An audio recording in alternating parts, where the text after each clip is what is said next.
What if I told you this isn't Venus? You know, the most inhospitable planet in the solar system. An infernal toxic hellscape. What if I told you this was Earth? Decades or centuries into the future. The world is divided in two. On one side stands the North Eurasian Socialist Republic, or NESR, while the opposite is the East Asian Megastate, or EAM. No one knows who started the conflict, or what, only that it was to claim billions of lives and consume a world. And so, the games began. The EAM took numerical advantage and began advancing on the NESR capital city. Both nations possessed, yet were unable to use nuclear weapons, due to treaties already in place, while other countries refused to participate in the bloodshed. Colossal amounts of traditional explosives were used in the conflict, quote, including explosives on par with nuclear weapons, unquote. The NESR, with their capital being surrounded, felt as though they must play their hand or pay the price. NESR sent off a gargantuan amount of nuclear weaponry in the West Pacific, causing towering tsunamis to crash on the EAM's coastline. This result was that of your bowels after a nice good old amount of Taco Bell. Huge waves of water.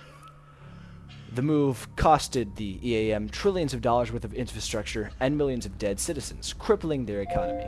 The tsunamis also affected other non-participating nations on the Pacific, including the United States, Japan, and most of Oceania, who all still refused to engage in combat. Although this unprecedented escalation seems as though it would violate nuclear treaties, NESR claimed that this attack was on the Pacific Ocean and not the EAM. This loophole prevented any action from being taken on the detonation. EAM, vowing retribution, subsequently detonated multiple megatons of nuclear ordnance above the atmosphere at the North Pole.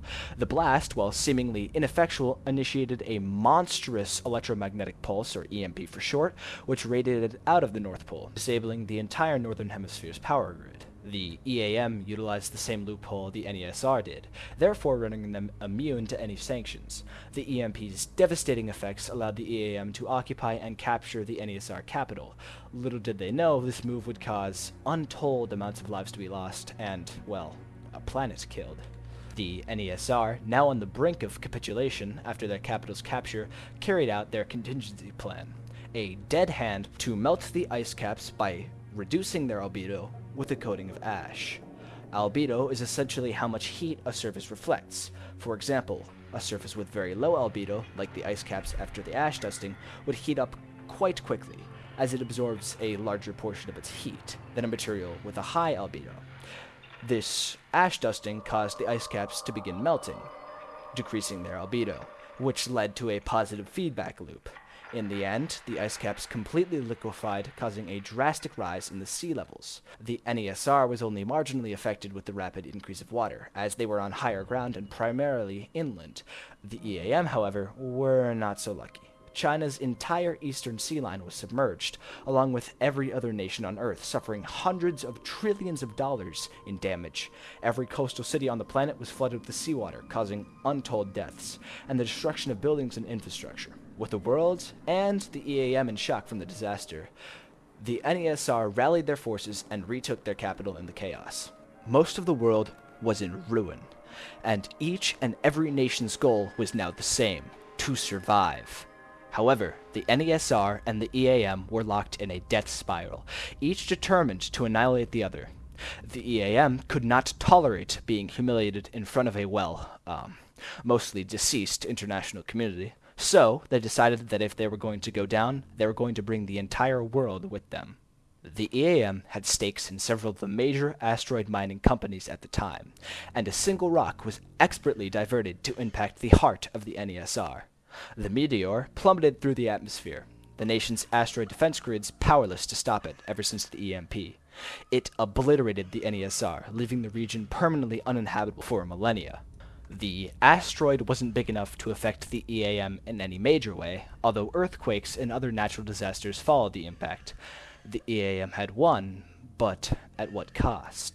The remnants of the world thought the carnage was over. Little did they know, it had just barely begun. The colossal crater left in the NESR began to flood with seawater, putting the Earth slightly off balance and causing it to wobble. Soon to follow were the most gargantuan earthquakes and volcanic eruptions the world had ever seen since the late bombardment era, billions of years ago. They decimated humanity's remains, killing off even more. Over several weeks, ash and dust, unsettled by the impact, began to absorb the sun's heat and deposit it into the atmosphere, causing a runaway greenhouse effect. The planet started heating up extremely rapidly, and there was nothing anyone could do, as the world was in ruins. Is this where humanity's story would end?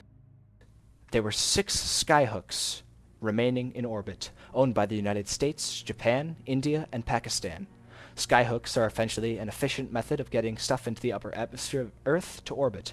Millions of refugees pushed and shoved their ways onto these skyhooks, being ferried to the numerous low Earth orbit space stations. While few tens of millions escaped the dying planet, the remaining billions of humans burned and starved, trapped on a boiling planet, doomed to die.